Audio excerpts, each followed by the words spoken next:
Vamos a 2 de Timoteo, capítulo 2, versículo 8 al 13. Ese será el texto en el cual estaremos meditando en esta mañana. 2 de Timoteo, capítulo 2, versículo 8 al 13. Y el título que le he puesto a este sermón es 4 motivaciones para que le seas fiel a Cristo. 4 motivaciones para que le seas fiel a Cristo. Leamos la palabra del Señor, versículo 8 en adelante. Dice así la palabra del Señor. ¿Estamos todos allí, hermanos? Ok, dice así: acuérdate de Jesucristo, del linaje de David, resucitado de los muertos conforme a mi evangelio, en el cual sufro penalidades, hasta aflicciones a modo de malhechor, mas la palabra de Dios no está presa. Por tanto, todo lo soporto por amor a los escogidos, para que ellos también obtengan la salvación que es en Cristo Jesús con gloria eterna. Palabra fiel es esta: si somos muertos con Él, también viviremos con Él. Si sufrimos, también reinaremos con Él. Si le negaremos, también Él nos negará. Si fuéramos infieles, Él permanecerá fiel. Él no puede negarse a sí mismo. Amén. Bueno, mis hermanos, el día de hoy vamos a retomar la predicación de la segunda carta a Timoteo. Recuerden que durante 4 sermones se predica el Evangelio de Juan y los siguientes 4 sermones predicamos la segunda carta a Timoteo. Vale la pena recordar, mis hermanos, qué era lo que Pablo venía diciéndole a Timoteo en el capítulo 2 de esta carta. Recordemos que en los versículos del 1 al 7 del capítulo 2 de Primera de Timoteo, Pablo le escribe a Timoteo para animarlo a que tenga un cristianismo fuerte, para que se esfuerce en la fe, para que su cristianismo se caracterice por la confianza en Cristo, para que sea un cristianismo que se diferencie de ser un cristianismo endeble, que está sujeto a las circunstancias y que es vulnerable a las condiciones de la vida, o como algunos dirían, para que no tenga un cristianismo de cristal. El apóstol Pablo, esencialmente lo que le dice a Timoteo en estos primeros 7 versículos que estudiamos la última vez que estudiamos esta carta, le dice a Timoteo que si él quiere ser un cristiano fuerte, entonces debe esforzarse en la gracia. Es decir, debe esforzarse, debe crecer en la fuerza espiritual en virtud de su cercanía o unión con Cristo. Pero allí mismo también le dice que si quiere ser un buen cristiano y tener un cristianismo fuerte, lo anima a sufrir penalidades como un buen soldado de Cristo. Lo anima a luchar como un atleta que lucha hasta que su enemigo está vencido, y lo anima a trabajar con tanta diligencia como lo haría un campesino que labra el campo para obtener cosecha de él. En esencia, lo que Pablo le pide a Timoteo en los primeros 7 versículos es que tenga un cristianismo de gran valor, y que su cristianismo sea fuerte en virtud de su unión con Cristo, y que no tema a nada, que como cristiano no le tema a nada. Incluso, como lo veremos hoy, esta exhortación estaba dada incluso a la muerte misma. Timoteo no debía tenerle ni al hecho de que podía morir. Es como si el apóstol Pablo en estos primeros 7 versículos le dijera a Timoteo en voz fuerte, y a nosotros también: Timoteo, o iglesia de Cristo, pon tu confianza en aquel que ha derrotado completamente a tu enemigo. No temas de confiar en aquel que te fortaleció en los momentos más débiles de tu existencia y que ha perseverado en ti para que tú perseveres en él. Y ese, mis hermanos, es el contexto de lo que ha pasado en los primeros 7 versículos. Ahora, es importante que tengamos eso en mente para que entendamos lo que va a pasar a partir del versículo 7 hasta el versículo 13. Esencialmente, lo que hace Pablo en los versículos 7 al 13, después de animarlo a que sea fuerte, es darle palabras de motivación para que Timoteo, basado en esa motivación, tenga razones de peso para serle fiel a Cristo. Noten esto: Pablo le dice a Timoteo: mira, tienes que ser valiente, tienes que ser fuerte. ¿Esto por qué? Porque la vida cristiana supone dificultades. De otra forma no tendría sentido que Pablo le dijera que fuera valiente y que resistiera. Si la vida cristiana fuera un camino de pétalos de rosas, ¿qué sentido tendría esforzarse o ser fuerte? Pues ninguno. La razón por la que Pablo lo anima a ser fuerte es porque la vida cristiana supone grandes dificultades, y Pablo esencialmente lo que le dice a Timoteo y a nosotros también es que si queremos prosperar en una vida cercana al Señor, debemos ser valientes. ¿Por qué? Porque la vida cristiana supone dificultades. Ahora, hermanos, esto que acabo de decir, que la vida cristiana supone dificultades, para muchos puede sonar controversial, pues en la cabeza de muchos asociar el cristianismo con el sufrimiento es algo que resultaría, en juicio de algunos, como una mala publicidad para el Evangelio. Porque lo que está de moda hoy es: ven a Cristo y todos tus problemas serán resueltos. Ven a Cristo y todo va a ser color de rosa. Pero la verdad, mis hermanos, es que la Biblia misma no tiene reparo en hablar una y otra vez que cuando una persona se acerca al Señor y se convierte de todo corazón a Cristo como su siervo, entonces debe saber que tiene que enfrentar padecimientos y sufrimiento en medio de este mundo. Las Escrituras, mis hermanos, nos muestran con claridad que una confesión sincera de Jesús como Señor y Salvador debe llevarnos a un sometimiento voluntario a la autoridad de Cristo, pero que por cuenta de ese sometimiento a la autoridad de Cristo, la consecuencia que se derivará es que el creyente debe estar preparado para hacerle frente a las adversidades que estén delante de él. Seguir a Cristo, mis hermanos, tiene un costo alto. Pero digo seguirlo honestamente, no como cuando la gente dice: no, es que yo soy cristiano y yo conozco, pero viven como impíos. Eso no tiene costo. Pero seguir a Cristo de todo corazón y seguirlo con la piedad que debe caracterizar a un cristiano, mis hermanos, es algo que tendrá un altísimo costo. Es más, las Escrituras dicen que si queremos seguir a Cristo, debemos morir primero a nosotros mismos para después vivir en Él. Voy a citar algunos ejemplos del gran costo que supone seguir a Cristo. Mateo 7:21. No todo el que me dice Señor, Señor entrará en el reino de los cielos, sino ¿quién? El que hace la voluntad de mi Padre que está en los cielos. Mateo 10:38. Y el que no toma su cruz, dice Jesús, y sigue en pos de mí, no es digno de mí. El que haya su vida la perderá, y el que pierde su vida por causa de mí, ¿ese qué? La hallará. Juan 15:20.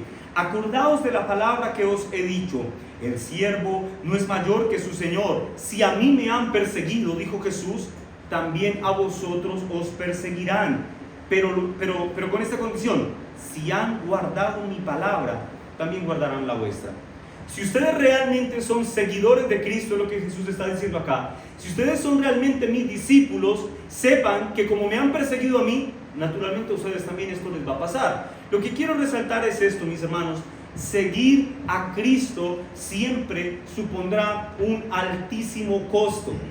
Contrario a lo que muchos dicen hoy, que la vida cristiana es un jardín de rosas, no es así. La vida cristiana, mis hermanos, supone vivir en santidad en medio de un mundo caído, y eso de por sí ya es algo complejo. Noten esto, mis hermanos: por todos los textos que acabamos de leer, podríamos decir sencillamente esto: que el servicio fiel a Cristo siempre demandará un gran costo en la vida del creyente. Piensa, por ejemplo, en la historia de la iglesia, para no remitirnos solo a las Escrituras. Piensa en aquellos que después de la era apostólica confesaron con firmeza su fidelidad a Cristo. ¿Cuál fue el costo del discipulado de estos hombres? Muchos de ellos, miles, perdieron su vida como mártires por causa de seguir fieles a Cristo. Historias increíbles en donde veíamos a mujeres sosteniendo entre sus brazos sus intestinos y gritando: ¿y dónde están las vaquillas que nos iban a matar? Esta noche cenaremos con el Señor. Un hombre siendo enterrado con su esposa y sus 3 hijos diciendo: niños, no teman, hoy estaremos todos en la mesa del Señor. Este fue el precio que hombres y mujeres y niños a lo largo de la historia han pagado por servir a Cristo y serle fieles. Seguramente, y aunque no al mismo nivel de los mártires, nosotros también de alguna forma hemos experimentado de alguna forma el costo de seguir a Cristo si es que le hemos sido fieles. A menudo los creyentes experimentamos rechazo, señalamientos o exclusión de nuestros amigos, de nuestra propia familia o incluso de alguna persona con la que planeábamos hacer un negocio, pero dice, este no es un buen socio para mí porque es cristiano y no se va a torcer. Mis hermanos, lo que quiero resaltar con esta introducción es que si bien por definición el cristianismo es un llamado a la valentía, también debemos suponer que el cristianismo es un llamado al sufrimiento. Lo voy a repetir otra vez.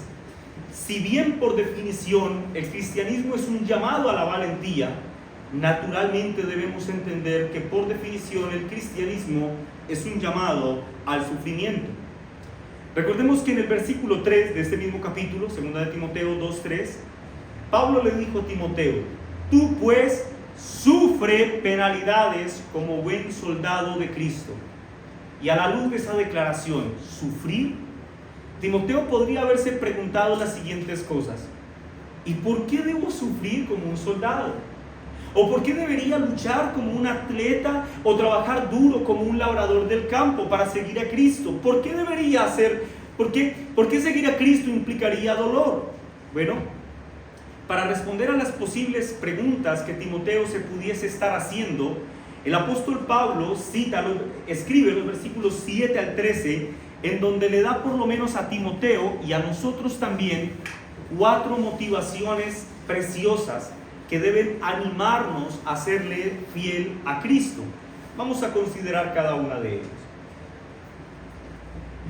La primera motivación: si quieres serle fiel a Cristo, escucha esto, considera la supremacía de Cristo. Esa es la primera motivación. Considera la supremacía de Cristo para que le seas fiel a Cristo. Versículo 8. ¿Estamos allí, hermanos? Dice la palabra del Señor: acuérdate de Jesucristo, del linaje de David, resucitado de los muertos conforme a mi evangelio.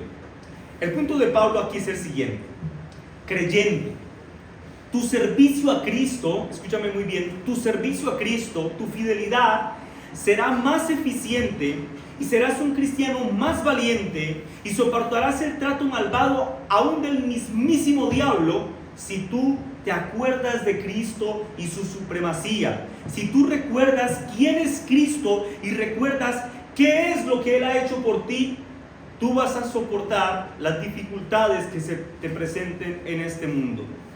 Timoteo, a través de esta exhortación, y tú y yo también, debemos dirigir nuestra atención a Cristo.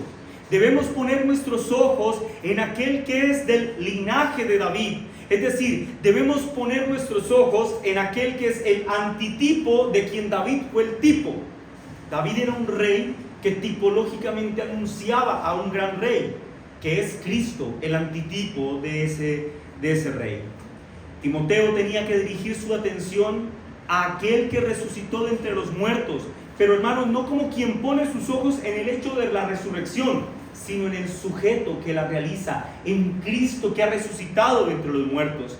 Recordándonos de esta forma, mis hermanos, que Cristo es el Rey, pero no cualquier Rey. Es un Rey que ha resucitado de entre los muertos y que ha vencido a la muerte y que permanece para siempre como resucitado. Por eso Juan, cuando escribe el libro de Apocalipsis para hablar de Cristo, se refiere a Él como el que vive. A aquel que vive eternamente resucitado de entre los muertos, es a quien debemos buscar y en quien debemos poner nuestra esperanza. Cualquier creyente que necesite una buena razón para seguir caminando fielmente al lado de Cristo, debe escuchar con atención esta exhortación. Mira a Cristo, depende de Cristo. Debemos recordar constantemente que Cristo, siendo Señor que vive y reina, Él es poderoso. Y aunque nos parezca increíble de creer esto que voy a decir, mis hermanos, Cristo Jesús, el creador del universo y por quien se sostienen todas las cosas, Él está comprometido con su iglesia a fortalecerla en medio de sus debilidades. Hermanos, esto es increíble. Porque uno considera su pequeñez y considera las excelentes grandezas de Cristo y uno dice, ¿cómo Él se va a comprometer en ayudarme a mí? Sí, es lo que la Biblia enseña, mis hermanos. Cristo está comprometido con el beneficio de su iglesia, de su esposa. Así que en tus aflicciones, cristiano, recuerda que el Señor a quien le sirves está exaltado a la diestra del Padre y que Él en sus manos tiene aún las riendas del universo y que gobierna con poder sobre todas las cosas y lo hace para el bien de su iglesia y para la gloria de sí mismo. Por esa razón, hermano, cuando las circunstancias te sean adversas, recuerda, no puedo perder el valor, pues Cristo no ha dejado de reinar sobre el universo. Y tenemos por fiel su palabra, aquella que Él mismo dijo, que a los que aman a Dios, todas las cosas les ayudan a bien. El puritano Matthew Henry dijo, que los santos que sufren se acuerden y miren a Jesús, el autor y consumador de la fe, que por el gozo que fue puesto delante, soportó la cruz, menospreció la vergüenza y ahora está centrado a la diestra del trono de Dios. Recordar a Cristo, mis hermanos, como nuestro Señor y como nuestro Rey resucitado, hace que nos centremos en la naturaleza divina de Cristo como nuestro Salvador.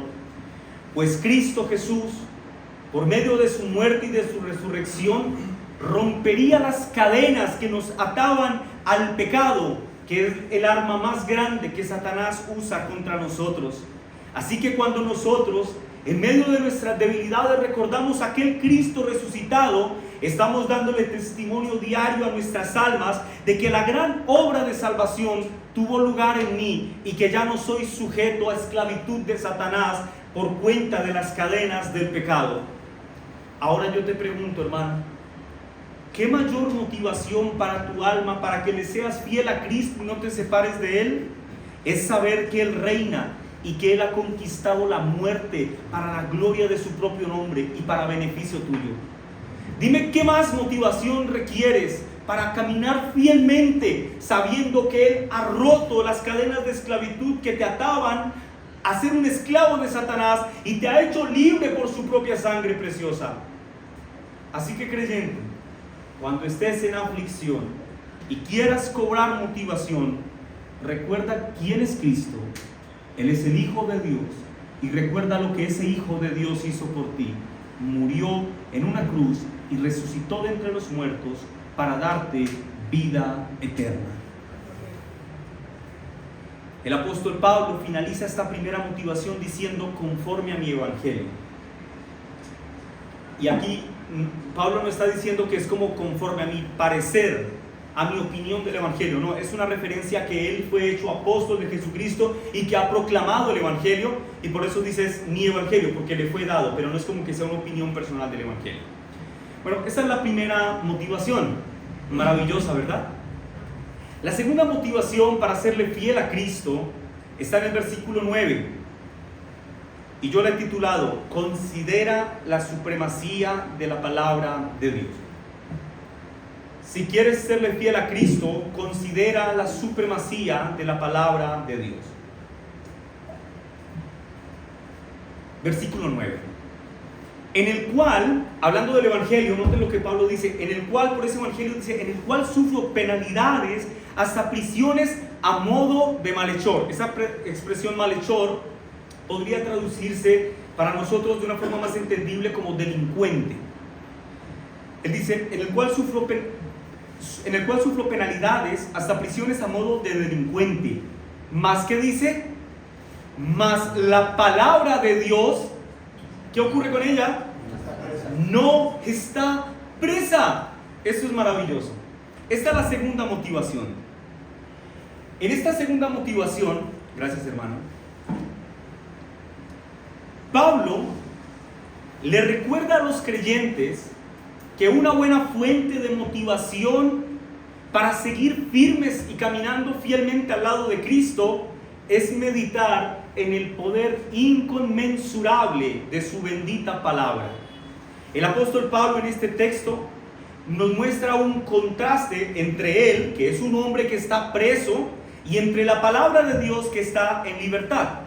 Recordemos, hermanos, que cuando Pablo escribe esta carta, se encuentra preso en Roma, en una mazmorra romana, en la que está siendo tratado como uno de los peores delincuentes. Es más, para el momento en el que Pablo escribe esta carta, él sabe que en unos días muy prontos él va a morir.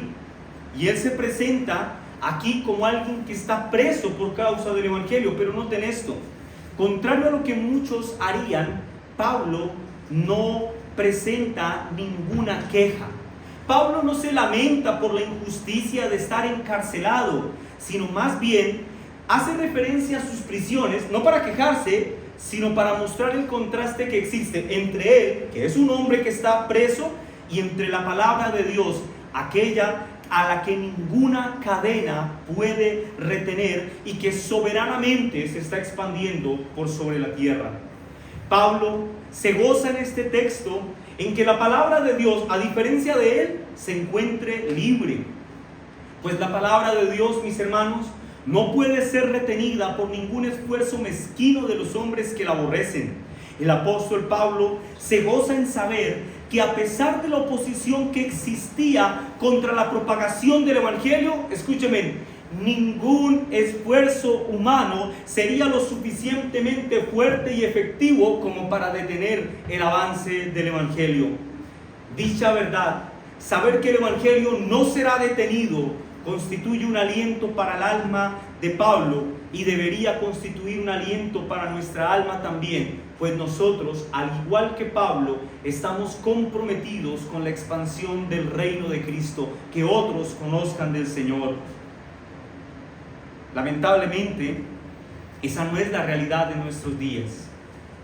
Muchos no se gozan de que el Evangelio se expanda. Es más, muchos temen argumentar públicamente en beneficio de la palabra de Dios. Para algunos, y esto es una tragedia, para algunos, hablar públicamente de la Biblia sería un riesgo innecesario.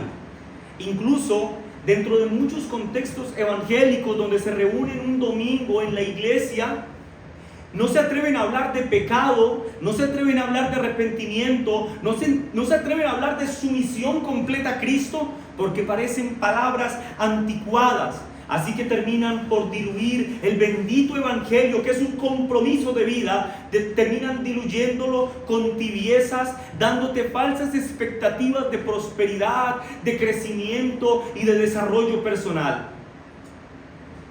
Tanta desconfianza sienten muchos llamados cristianos hacia la palabra de Dios, que incluso estarían dispuestos a contender ardientemente por cuestiones políticas y sociales, pero no estarían dispuestos a poner en juego su reputación por la dignidad de la palabra de Dios.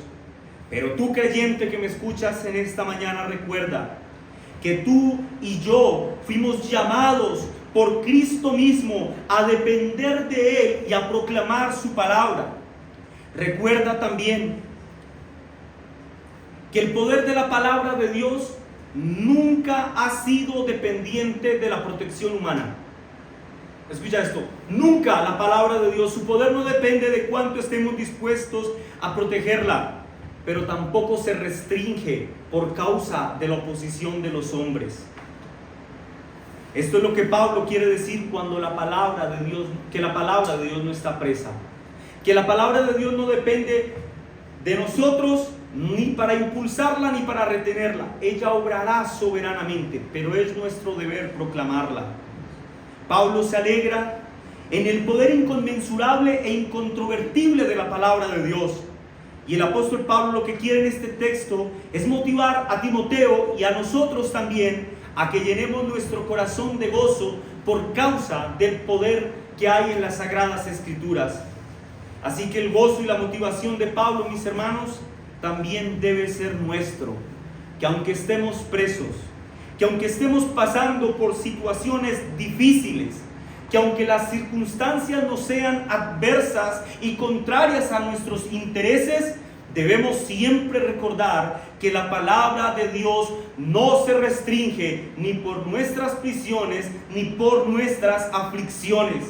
Es como si el apóstol Pablo en este texto dijera: creyente, hermano, escúchame, creyente, no pierdas tu ánimo por causa de tus circunstancias. Es como si Pablo dijera: mírame a mí, que estoy preso en una mazmorra romana y que he sido preso injustamente, pero con todo y eso mis captores no han podido aprisionar el evangelio. Así que cobra ánimo, mi hermano, pues el evangelio que anuncia las buenas nuevas de salvación siempre saldrá triunfante.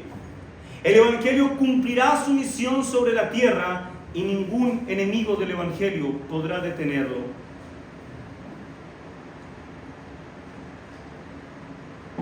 Esta bella declaración de Pablo, mientras la estudiaba, inmediatamente me hacía recordar aquel antiguo himno escrito por Martín Lutero, titulado Castillo Fuerte, que en su tercera estrofa dice así: aunque estén demonios mil prontos a devorarnos, no temeremos, porque Dios sabrá cómo ampararnos.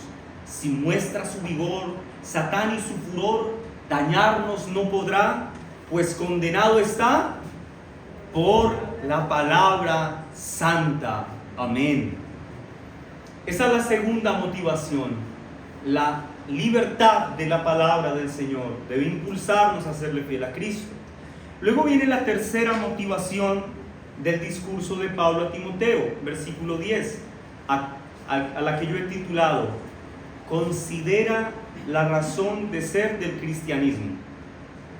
Considera la razón de ser del cristianismo, versículo 10.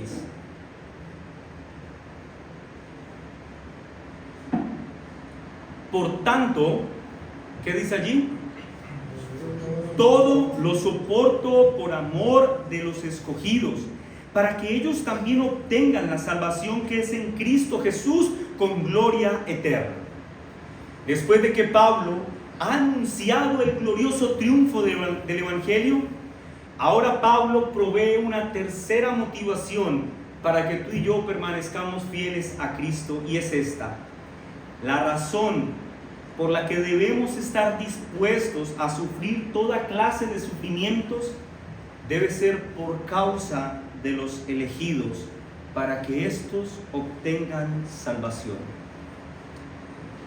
Lo que impulsa a Pablo y da evidencia de su valiente cristianismo es la convicción gloriosa y profundamente arraigada que hay en su corazón de que la palabra de Dios triunfará y que reinará de manera tal que dará vida a los elegidos de Dios. Cuando el apóstol Pablo se encuentra preso en Roma, él no desespera por el hecho de que está preso, porque hay un estandarte que brilla en su corazón, que es este: que el glorioso evangelio saldrá triunfante y que traerá salvación al pueblo escogido de Dios, pase lo que pase. Pablo dice: todo lo soporto. Esta expresión soportar es una referencia a no me quejo. Es una expresión que significa algo más que estoy resignado. No, Pablo no está resignado esperando a que pasen las cosas. No, él está gozoso de saber que la palabra de Dios está en libertad y que él tiene que asumir esas consecuencias de serle fiel a Cristo, porque sabe que por medio de sus aflicciones Dios estará obrando salvación a aquellos que él ha escogido desde antes de la salvación del mundo para salvación. Pablo esencialmente lo que está diciendo es lo siguiente: yo sigo adelante aun cuando la carga bajo la que me encuentro se haya puesto más pesada, y sigo adelante por amor de aquellos que han sido llamados para salvación. Lo que motiva a Pablo a seguir adelante, mis hermanos, es la victoria que el evangelio tendrá en traer vida a aquellos hombres y mujeres que el Señor ha escogido para librarlos de la condenación eterna. Por eso él dice: por amor a los elegidos. Esta es la evidencia del cristianismo fuerte de Pablo, un cristianismo que está comprometido con la palabra de Dios y con el avance de su reino. El apóstol Pablo, noten esto, no está preocupado por sus propios intereses, no se preocupa por su bienestar. Pablo ha entendido una cosa importante, hermanos, que ojalá todos la entendamos, y es que la razón del ser del cristiano es vivir para la gloria de Dios, mientras al mismo tiempo procuramos la expansión de su reino. Esa es la razón de ser del cristianismo. La razón del ser, ¿por qué somos cristianos?, es vivir para la gloria de Dios, mientras al mismo tiempo procuramos la expansión de su reino. Por esa razón, ya que Pablo había entendido esto, a pesar de sus circunstancias adversas, él dice: estoy dispuesto a soportar todo esto, incluso mi propia muerte, si es que mi muerte trajera bendición a aquellos hombres y a aquellas mujeres que Dios ha escogido desde antes de la fundación del mundo para que sean hijos suyos. Noten esto, Pablo no está diciendo todo lo soporto por los creyentes. Pablo aquí no está hablando de los hermanos en la fe. Pablo está hablando de aquellos que no habían escuchado el evangelio y aún no habían creído. Y Pablo dice: si estar en esta prisión y saber que el evangelio tiene un poder inconmensurable que ningún hombre puede detener, y estar en esta prisión significa que el reino de Cristo avance, pues me gozo en esto y soporto esto, porque por amor a esos que aún no han conocido del Señor. Si esto aporta en algo, dice Pablo, estoy dispuesto a sufrirlo. ¿Por amor a quién? A los elegidos. Ahora, esto es una clara referencia a la doctrina de la elección. Por mencionar, la doctrina de la elección es un tema que se enseña con mucha claridad en las Escrituras, en donde se nos dice que Dios ha elegido soberanamente a un grupo de hombres y mujeres dentro del gran, vasto grupo de la humanidad. Eligió a unos desde antes de la fundación del mundo para que fueran objeto especial de su amor, es decir, los eligió, no a todos, eso es universalismo. Eligió a unos para que esos unos, que la Biblia define como muchos, le conocieran y fueran salvos. Ellos, sus escogidos, fueron escogidos no por causa de ninguna bondad inherente en ellos, o porque Dios pudiera prever que ellos tendrían fe, como creen los arminianos. No, Dios los escogió porque le plació hacerlo, porque en su beneplácito estuvo amarlos, aun cuando lo que debía tener hacia nosotros debió haber sido una actitud de juicio, tuvo más bien una actitud de misericordia. En otras palabras, lo que quiero señalar aquí en términos de la doctrina de la elección es que el hombre no provoca su elección. Más bien, la elección de Dios provoca la fe en nosotros. Es decir, nosotros no decidimos hacernos creyentes. Dios decidió salvarnos y por cuenta de su elección nosotros tuvimos fe, no lo contrario. No es como que alguien diga: ay, yo quiero ser creyente y le voy a dar la oportunidad a Diosito que está tocando las puertas de mi corazón y ya tengo mucho tiempo que lo tengo ahí parado esperando. Dios no es ningún caballero que toca la puerta de su corazón. Él quita el corazón de piedra y pone un corazón de carne y entra y se entroniza, se sienta en ese corazón. Ese es un Dios soberano. Ahora, consciente de la soberanía de Dios, Pablo dice que por amor a esos elegidos, él está dispuesto a soportar todas las cosas. Aún si su muerte a manos de los romanos sirviera para que alguien viniera en arrepentimiento y fe a Cristo, Pablo dice que con gusto asumiría esta divina determinación. No en vano el apóstol Pablo dijo, escribiendo en otra de sus cartas: porque para mí el vivir es Cristo y el morir me es ganancia. Extender el llamado de la salvación a quienes no han oído de este llamado, mis hermanos, fue una prioridad en la vida de Pablo, y también tiene que ser una prioridad en nuestra vida. Yo te pregunto, hermano, basado en esto que acabo de decir, para Pablo compartir del evangelio con otras personas era una prioridad, y esa prioridad debe ser una prioridad en el corazón de la iglesia. Yo te pregunto, cuando tú te relacionas con un no creyente, en tu lugar de trabajo, en tu lugar de estudio, en donde sea, cuando te relacionas con un no creyente, ¿cuál es tu prioridad en esa relación? ¿Tu prioridad es presentarle a Cristo como Señor y Salvador? ¿O cuál es tu prioridad? La prioridad de Pablo, aún en sus prisiones, recuerden, aquellas en las que él estaba justamente por causa del Evangelio, pero aún en sus prisiones, la prioridad de Pablo siempre fue compartir el Evangelio. Siempre. Pablo siempre tuvo como prioridad, en relación a un inconverso, hablarle de Cristo.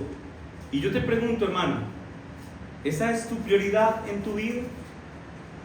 ¿Compartir de Cristo con aquellos que no le conocen? Es más, voy a ir un poco más allá.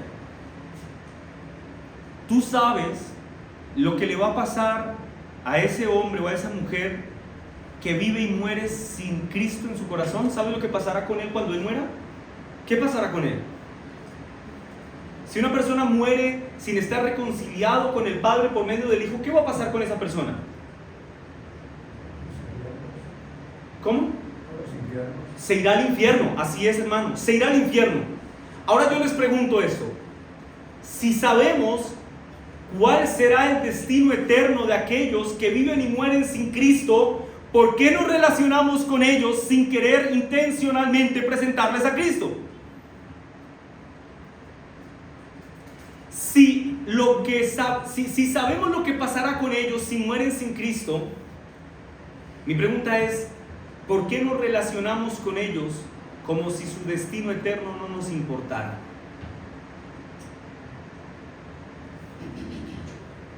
Escúchenme con atención, hermanos. Todos nosotros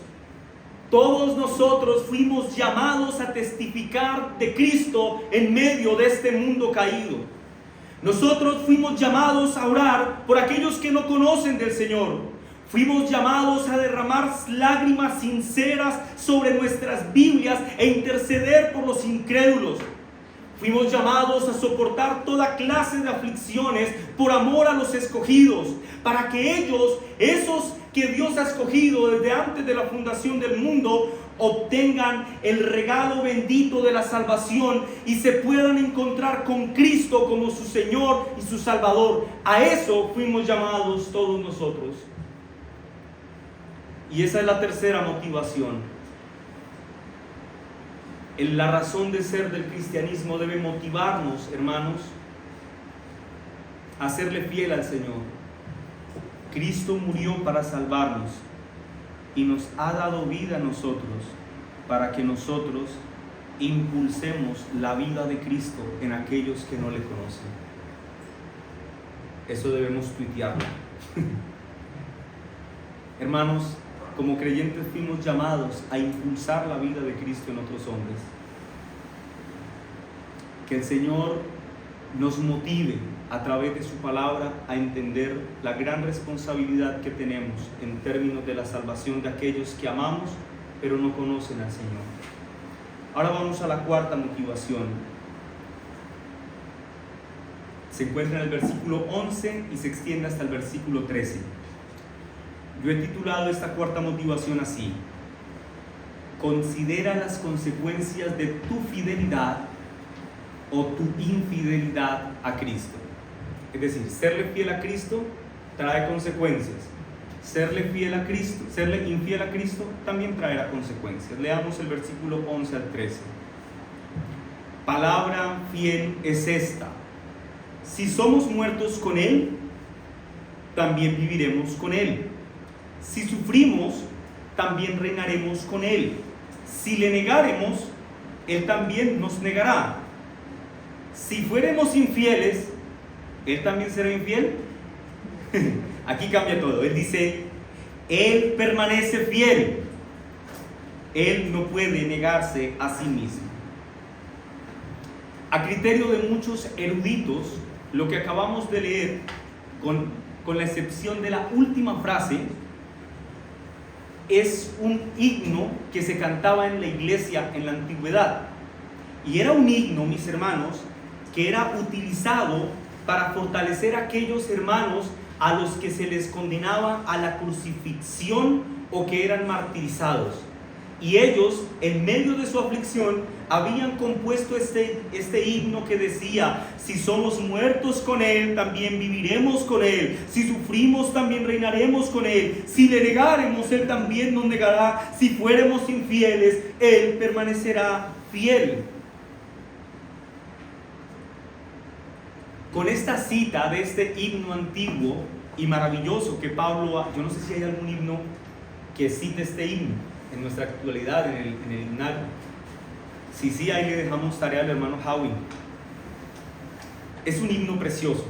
Y Pablo, citando este himno, esencialmente lo que hace es destacar 4 consecuencias que se derivan de serle fiel a Cristo o de serle infiel a Él. La primera es: si hemos muerto con Él, viviremos con Él.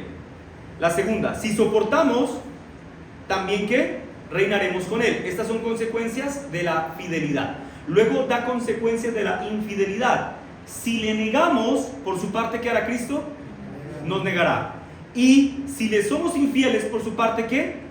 Él permanece fiel. Noten esto: la fidelidad de Cristo es una consecuencia de la infidelidad del hombre. Ya voy a explicar de qué se trata esto, pero primero noten esto. Las 2 primeras afirmaciones, muertos para vivir con Él y soportar para reinar con Él, están íntimamente vinculadas. Estas 2 afirmaciones describen la actitud y las acciones que prosiguen a serle fiel a Cristo. Luego, las siguientes 2 afirmaciones, negarle y ser negados, serle infiel y que Él sea fiel, también están íntimamente ligadas, y estas describen la actitud que prosigue a cuando una persona le es desleal a Cristo. Lo voy a explicar así. Si tomamos en conjunto las 4 afirmaciones, las 4 consecuencias, en realidad ellas están apuntando hacia un pensamiento central, y es que la lealtad a Cristo y la firmeza aún en medio de la persecución será recompensada, pero la deslealtad a Cristo será castigada. Ese es el punto. Ahora, veamos las consecuencias de la lealtad, la primera y la segunda, que dice: si hemos muerto con Él, también viviremos con Él. Si soportamos, también reinaremos con Él.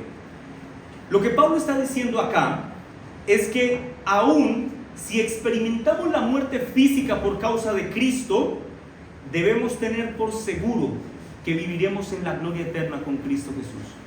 Esto es lo que Pablo está diciendo. La expresión "si hemos muerto con Él" en el original hace referencia a una muerte violenta.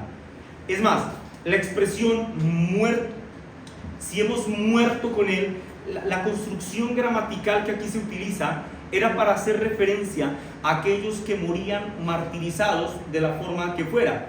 De alguna forma, lo que quiero que noten es esto. Pablo finaliza diciendo: viviremos con Él. Pero en la vida que tendremos con Cristo, Pablo está tratando de predisponer a Timoteo y a nosotros también, que la vida con Cristo implicará que aún debemos estar dispuestos a enfrentar la muerte física por causa de Cristo si fuera necesario. ¿Sí me hago entender? Pablo dice: si morimos con Él, viviremos con Él. Y esa parte nos gusta, viviremos con Él. Pero la vida en Cristo significa que un creyente fiel, aún si tuviera que enfrentar la muerte física de su cuerpo por serle fiel a Cristo, debe hacerlo. ¿Por qué? Porque al final la promesa, ¿cuál es? Que vivirá con Él. Ese es el regalo o el premio o la recompensa de su lealtad. Es como si Pablo quisiera prepararnos a todos nosotros, a Timoteo y a nosotros, ante la posibilidad de recibir fuertes represalias de este mundo por causa de nuestra fidelidad a Cristo. Es como si el apóstol dijera: por amor a Cristo y en armonía con su ejemplo, nos hemos entregado de una vez y por todas a una vida que incluye la exposición al dolor, a las torturas, al reproche y finalmente, si es la voluntad de Dios, a la muerte. Por tanto, como creyentes, debemos morir a la comodidad, a la vida fácil, a las ventajas y a los honores de este mundo. Entonces, En ese sentido ya habremos empezado a morir con Él y podremos estar seguros que viviremos con Él aquí y ahora, pero más aún viviremos con Él allá en la gloria celestial. Especialmente vislumbraremos esta realidad en el día del juicio, en el que habrán cielos nuevos y tierras nuevas. Entonces podemos estar seguros que si permanecemos fiel hasta el fin en Cristo Jesús, seremos reyes en íntima asociación con el Rey de Reyes y Señor de Señores, Jesucristo. Amén.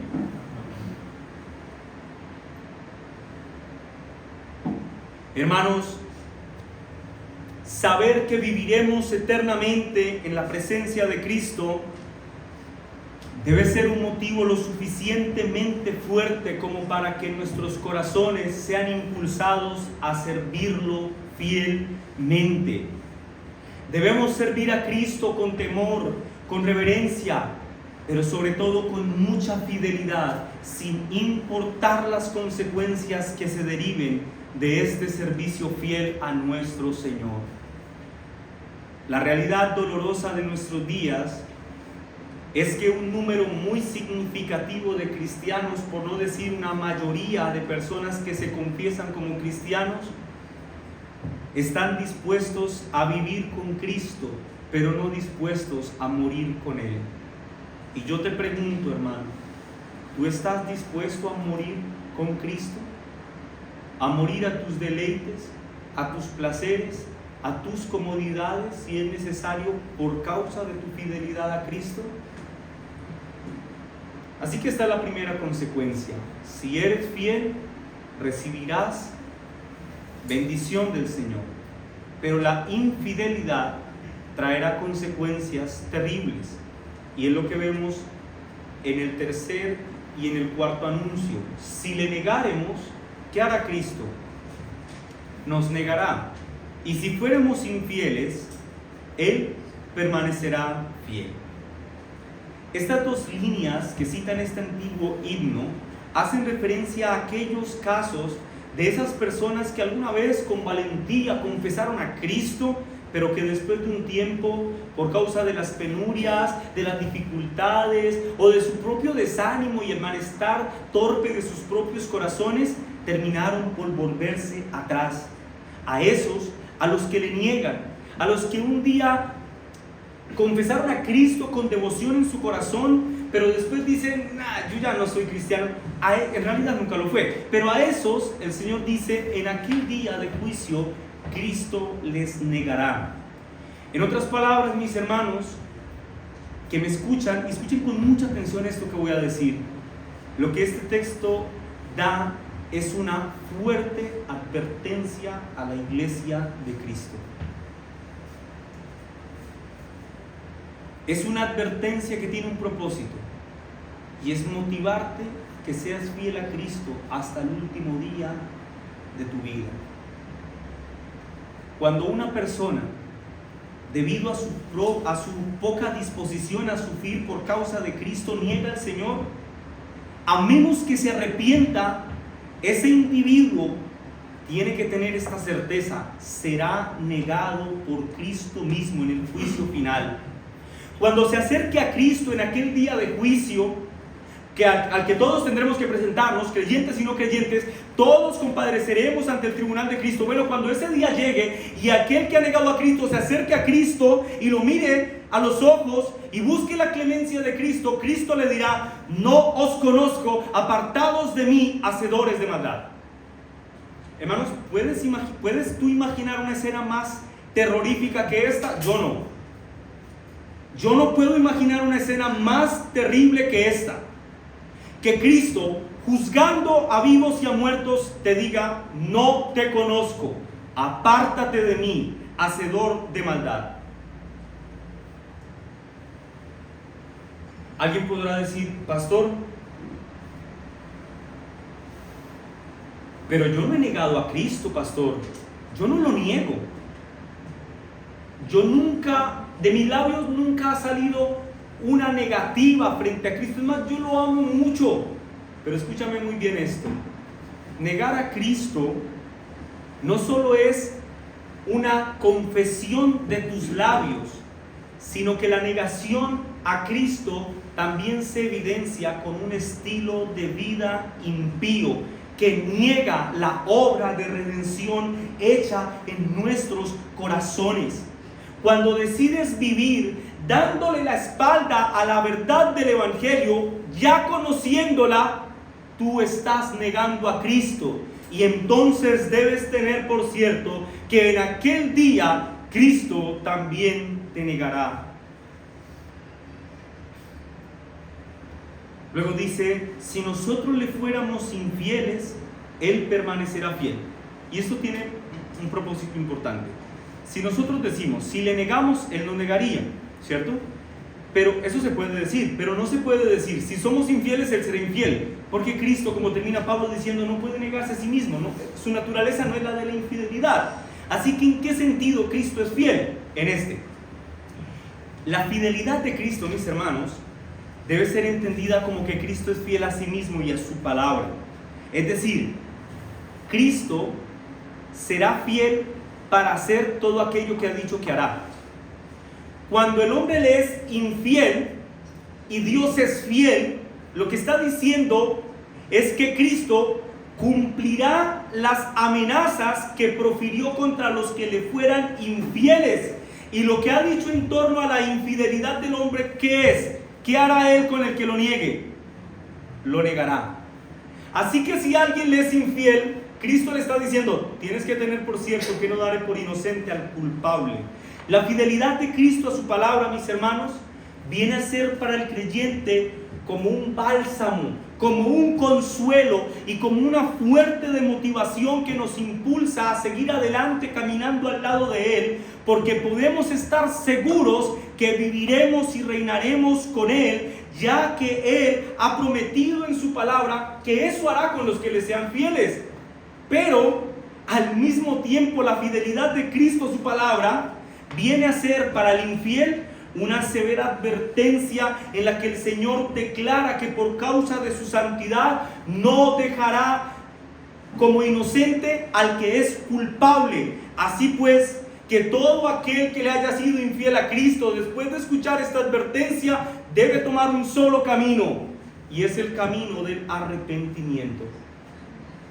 Porque el Señor permanece fiel a su palabra y no dará por inocente al culpable. El versículo 13 finaliza diciendo, Él no puede negarse a sí mismo. Y esta parte ya no es, esta frase ya no es parte del himno, es la conclusión a la que Pablo, inspirado por el Espíritu Santo, llega. Si Cristo, mis hermanos, no permaneciera fiel a su amenaza de negación del infiel, o fiel a su promesa de bendición al que es fiel, escúcheme, entonces Cristo estaría dejando de ser la verdad, y por tanto entonces Cristo ya no sería Dios. Así que como creyentes, hermanos amados, debemos tener por cierto que las consecuencias positivas de nuestra lealtad serán cumplidas en nuestra vida y en la vida eterna, pero también las consecuencias eternas de nuestra deslealtad serán visibles en esta vida y sobre todo en la vida eterna.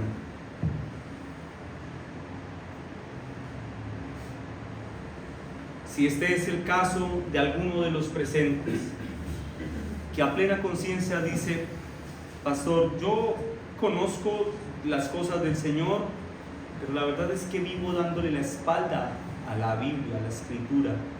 Vivo conforme a mis propios deseos y conforme a las concupiscencias de mi carne voy actuando.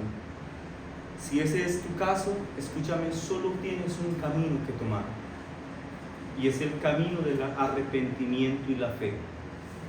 Creyente, y si tú dices, pastor, a pesar de mis luchas, a pesar de mis debilidades, a pesar de la aflicción de mi corazón y aún de mi carne, yo he permanecido fiel a Cristo, hermano o hermana, cobra ánimo en el Señor, pues aquel que no puede negarse a sí mismo dijo que por causa de tu fidelidad, que parte de la misericordia de Dios, tú vivirás y reinarás con Él por los siglos de los siglos. Amén. Vamos a orar, hermanos.